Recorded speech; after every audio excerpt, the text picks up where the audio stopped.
What if the words you've prayed to hear your whole life suddenly spill out from the lips of the one person you thought would never speak? And it happens not in a hospital or a therapist's office, but on an ordinary playground with a stranger's child. This is the story of a powerful CEO, a mute daughter, and a miraculous encounter that changed everything. Don't forget to subscribe because you don't want to miss stories like this that will grip your heart, twist your soul, and leave you gasping for more. The summer sun hung over the city like a golden crown when Alexander Grant, one of the most feared yet respected CEOs in the corporate world, decided to do something utterly ordinary: take his 7-year-old daughter, Alara, to the playground. Though nothing about Alara was ordinary and nothing about Alexander's life ever truly had been. The man was worth billions, his name commanded boardrooms, his signature could shift markets. Yet inside his vast mansion filled with marble staircases, crystal chandeliers, and servants who never dared meet his eyes, there existed one silence. Too heavy for his power to crush, the silence of his only child. A daughter who had never spoken a single word since birth, not even father, not even no, not even the babble of toddlerhood that most parents took for granted. And though Alexander had flown her to the finest specialists across Europe, America, and Asia, though he had paid fortunes to the most celebrated neurologists and speech therapists, though he had pleaded with monks in Tibetan mountains and healers in forgotten villages, Alara remained locked inside her mute world, communicating only with wide hazel eyes that carried oceans of secrets and a hand that would sometimes slip into his when she felt the storm of the world growing aloud.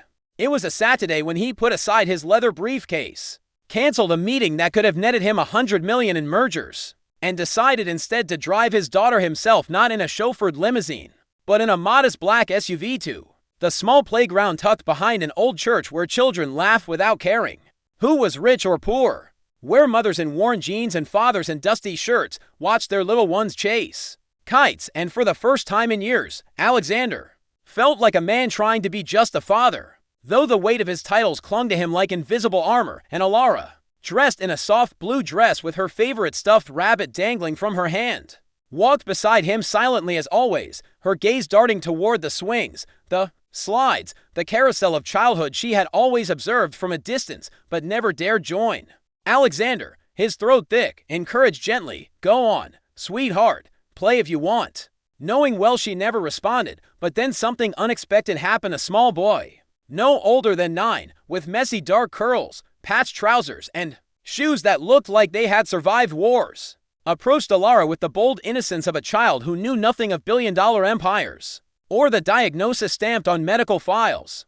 And he smiled a crooked smile before offering her a small red ball, his voice bright and unpolished as he said, "Do you want to play catch?" And for a long second Alexander froze, ready to intervene, to explain, to shield his daughter from the awkwardness of her condition. But then Alara's hands reached out, trembling, and she accepted the ball, her wide eyes fixed on the boy as though he had handed her not rubber, but fire, not a toy but a key. And when he gently tossed it back, she caught it clumsily yet securely, a laugh escaping her lips, a sound Alexander had never heard, not words, but something like the crack of dawn breaking after an eternal night, and his chest nearly collapsed from the shock. But what came next unraveled every carefully built wall of his heart, because when the boy leaned closer and whispered, "Say my name, it's Noah," Alexander witnessed the impossible. His daughter's lips quivered, parted, and in the faintest but clearest whisper he had ever heard, she breathed, "Noah." A single word that shattered 7 years of silence, and Alexander staggered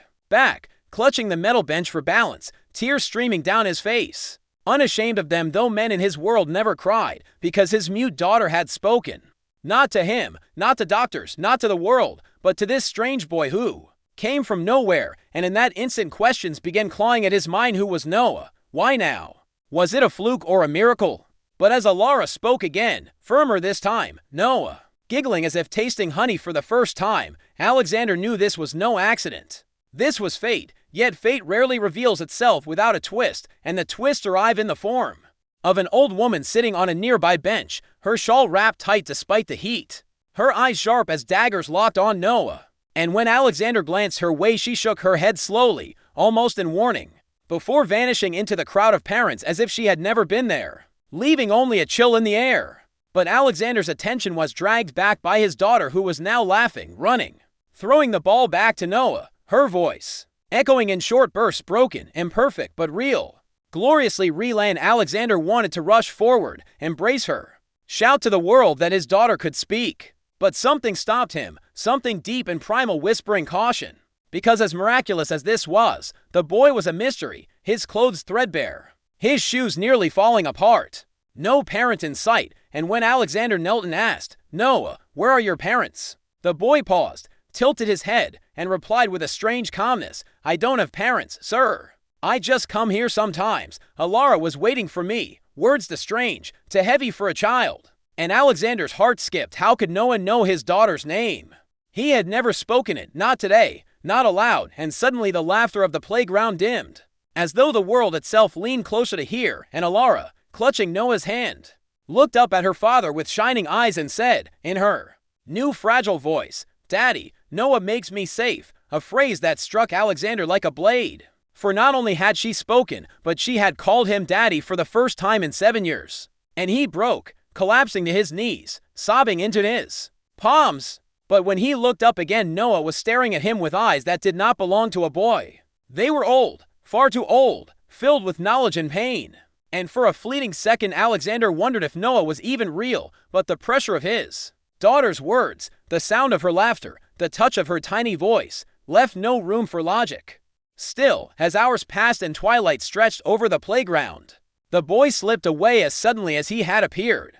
And no matter how Alexander searched the next days, sending investigators, questioning locals, checking security cameras, Noah was nowhere to be found, not in records, not in schools, not in shelters, as though he had never existed. And yet Alara continued to speak, haltingly at first, then with growing strength, her voice blooming each day like spring after endless winter. And every time Alexander asked, "How, my love, how did you do it?" she only smiled and said, "Noah helped me."